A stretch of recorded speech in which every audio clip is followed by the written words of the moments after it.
ఇప్పుడు మనం ఒక ఫామ్ పెట్టి 100 యానిమల్స్ని మనం మెయింటైన్ చేయాలనుకున్నప్పుడు ఫస్ట్ యానిమల్స్ రాకముందే మనం చేయాల్సిన పని ఏంటంటే కనీసం 2.5 ఎకరాల నుంచి 3 ఎకరాల్లో 4-5 రకాలు గడ్డిలు 2-3 వెరైటీలు లెగ్యూమ్స్ పౌడర్స్ మనం పెంచాలి, స్టార్ట్ చేయాలి. పెంచడం మొత్తం ఆ కల్టివేషన్ అంతా కంప్లీట్ అయిన తర్వాత, ఆ వర్క్ అంతా కంప్లీట్ అయిన తర్వాత షెడ్ సంగతి చూడాలి. షెడ్ ఎలా ఉండాలంటే ఒక జీవానికి 12 SFT, పోతులకైతే 20 SFT మినిమం ఉండాలి. దానికి బయట తిరగడానికి షెడ్ కొలతల్లో షెడ్కి ఎంత 12 చదరపు గజాలు అనుకున్నాం కదా షెడ్లో, దానికి డబుల్ అంటే కనీసం 24 చదరపు గజాలు బయట తిరిగే ఖాళీ స్థలం ఉండాలి. ఆ విధంగా మనం షెడ్ ఏర్పాటు చేసుకుని గడ్డి కూడా ఏర్పాటు చేసుకుని గడ్డి పెరిగి కట్ చేయడానికి రెడీ అవ్వడానికి కనీసం 70 నుంచి 80 రోజులు పడుతుంది. ఆ టైంలో మనం యానిమల్స్ తెచ్చుకోవాలి. యానిమల్స్ 100 జీవాలు మనం తెచ్చుకోవాలంటే కనీసం ఈరోజు మార్కెట్ రేటు 10,000 ఒక జీవానికి పడుతుంది కనీసం. అది చిన్న యానిమల్ అంటే 9,000కి రావచ్చు. ఒక మార్కెట్ రేట్ ఉన్నది. నేను చెప్పింది జస్ట్ అప్రాక్సిమేట్ రేట్. మార్కెట్ ప్రాంతాన్ని బట్టి, బ్రీడ్ని బట్టి, సైజుని బట్టి, మేల్ ఫీమేల్ని బట్టి కూడా ఈ రేట్లు వేరీ అవుతాయి. నేను చెప్పింది జస్ట్ ఒక అప్రాక్సిమేట్లీ ఒక కొలత మాత్రమే. ఇది 8 నుంచి 10,000 ఉండొచ్చు ఒక జీవానికి, ఒక యానిమల్కి. అలాంటివి మనం 100 జీవాలు తెచ్చుకోవాలంటే మన దగ్గర ఎంత ఉండాలి అది ఆలోచించుకోవాలి. మళ్ళీ ఈ 100 జీవాలని కానీ మెయింటైన్ చేయడానికి కనీసం 2 పనులు ఉండాలి, 2 వర్కర్స్ ఉండాలి, లేబర్. అందులో ఒక లేబర్ నేనే ఉంటాను, సొంతంగా నేను చేసుకుంటాను అంటే మీకు హెల్పర్ ఒక వ్యక్తి ఉండాలి.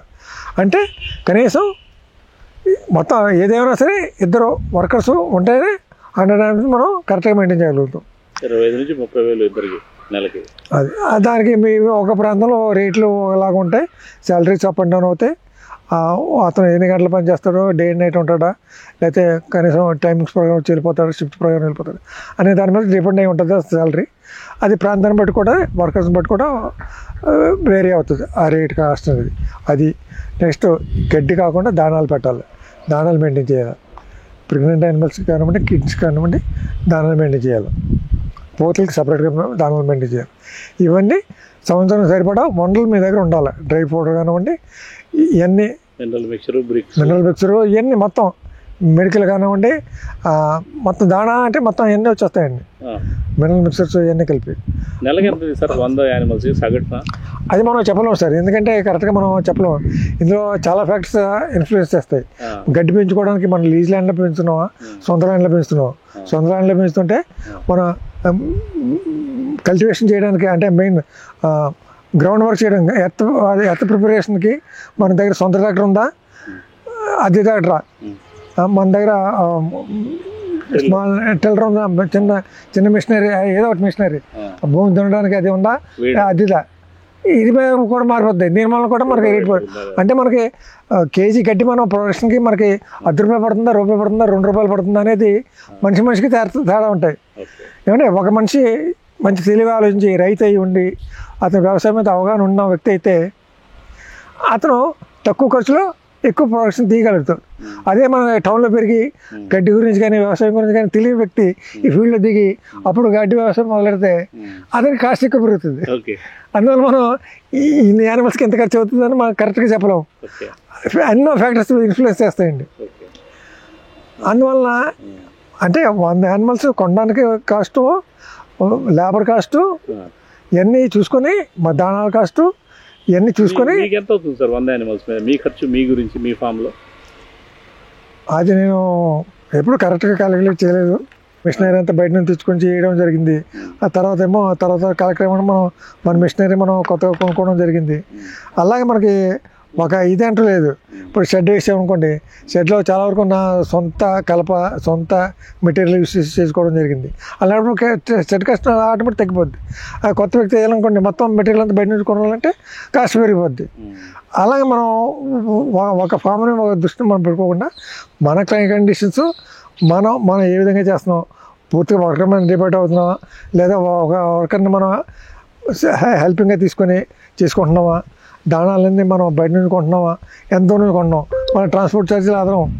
దగ్గర దొరికింది అనుకోండి, మన ఫామ్ ఉన్న దగ్గరలోనే మనకి రైస్ మిల్స్ అయ్యి ఉండి, ఆయిల్ మిల్స్ అయ్యి ఉండి ఉంటే మనకి దాణాలు తక్కువ ఖర్చుతో దొరుకుతాయి. మనం ఎక్కడ దూరం నుంచి తీసుకోవాలనుకోండి, ట్రాన్స్పోర్ట్లు ఖర్చు పెరిగిపోతాయి ఆటోమేటిక్గా. అందువల్ల ఇవన్నీ మనం ఒక రైతుకి ఒక ఖర్చు ఒక విధంగా అయితే ఇంకో రైతుకి ఇంకో విధంగా అవుతుందండి. అది మనం అందరినీ ఒకే క్యాలిక్యులేషన్ మనం ఎమర్చలేము. ఓకే. ఇంకొకటి సార్, ఇక్కడ మీకు పశుసంవర్ధక శాఖ పరంగా మీకు అందున్న సహాయ సహకారాలు అవేర్నెస్ ఏంటి సార్? పూర్తిగా ఉందండి. పూర్తిగా మన గవర్నమెంట్ సపోర్ట్ చాలా బాగుంది.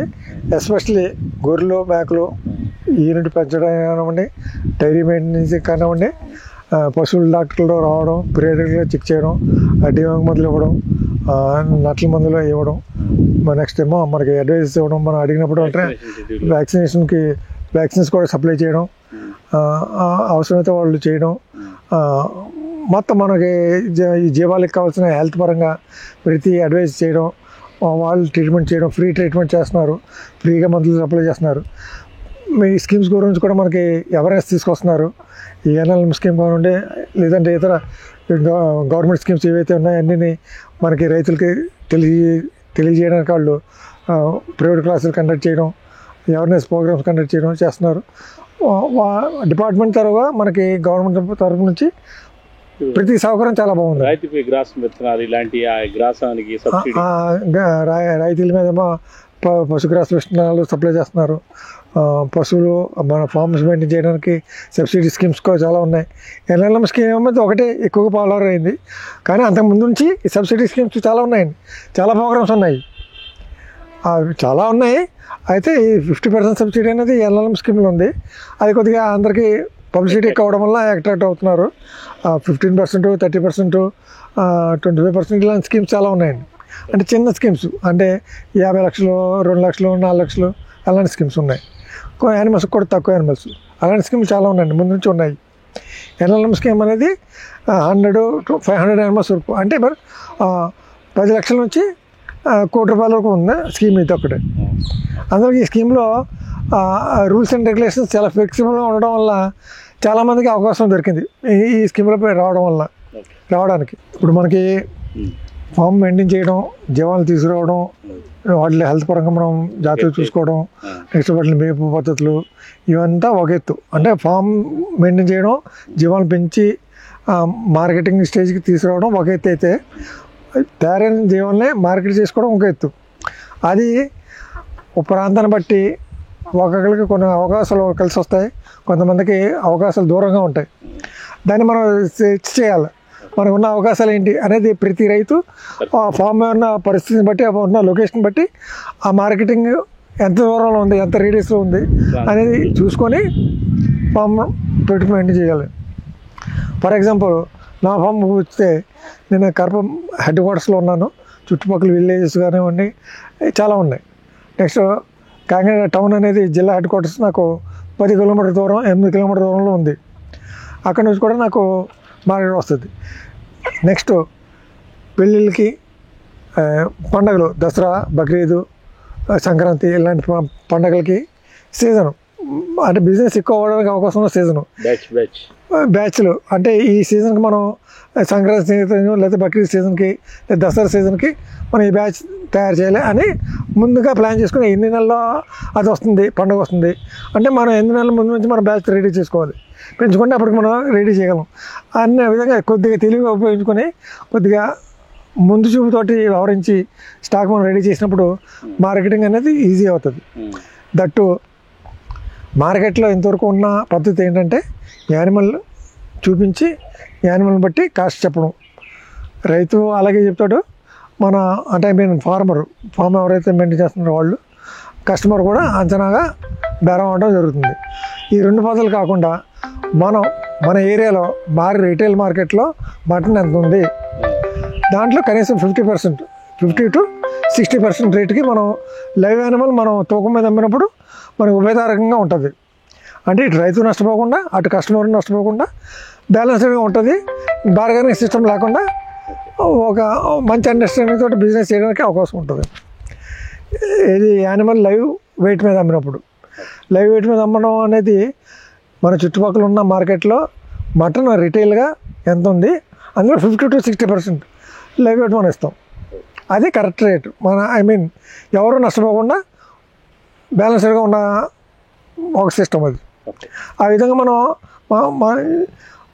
అలవాటు చేసుకోవాలి. మన ఫామ్లో పెట్టిన ఫామ్స్ ఎవరైతే మెయింటైన్ చేస్తున్నారో ఆ రైతు సోదరులందరూ, ఫామ్ మెయింటైన్ చేస్తున్న రైతు సోదరులందరూ ఈ సిస్టమ్ అడాప్ట్ చేసుకుంటే పబ్లిక్ కూడా అలవాటు పడిపోతారు. అప్పుడు మనం ఎంతమంది కస్టమర్ ఒకసారి వచ్చినా సరే కస్టమర్ సెలెక్ట్ చేసుకునే యానిమల్ మనం తూకం వస్తాం, రేట్ కడతాం అంతే. ఒక కస్టమర్కి ఒక యానిమల్కి ఒక రేట్ చెప్పాల్సిన అవసరం మనకు లేదు. అంటే మనకి టైం కూడా కలిసి వస్తుంది, బిజినెస్ సాఫీగా జరిగిపోద్ది, తర్జన లేకుండా స్మూత్గా వెళ్ళిపోతుంది బిజినెస్. కాబట్టి అందరూ ఈ సిస్టమ్ని అడాప్ట్ చేసుకోవాల్సిందిగా నా సజెషన్.